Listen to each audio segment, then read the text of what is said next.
Beredar video viral yang menampilkan tikus membawa kabur uang sebesar 22 juta rupiah.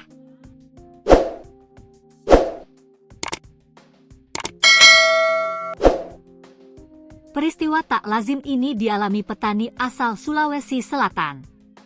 Uang puluhan juta hasil panen gabah miliknya dibawa kabur oleh tikus.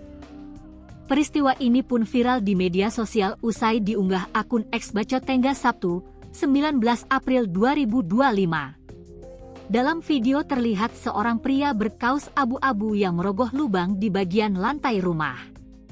Lubang tersebut sebelumnya ditutupi oleh keramik rumah yang sudah retak. Setelah merogoh cukup dalam, pria tersebut berhasil meraih puluhan lembar uang pecahan Rp100.000. Rupanya uang-uang tersebut merupakan hasil panen gabah sebesar 22 juta rupiah yang dibawa kabur oleh tikus. Penemuan uang puluhan juta yang sempat menghilang itu pun langsung disambut girang keluarga pemilik. Terlihat mereka secara perlahan mengeluarkan lembaran uang Rp100.000 dan Rp50.000 yang kemudian diletakkan di baskom.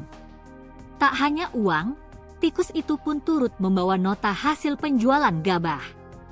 Detik-detik penemuan uang hasil panen gabah yang dibawa lari oleh tikus sebanyak 22 juta bersama notanya, tulis keterangan video tersebut. Untuk mengeluarkan uang yang terkubur lebih banyak, mereka pun terpaksa harus menjebol lantai rumah.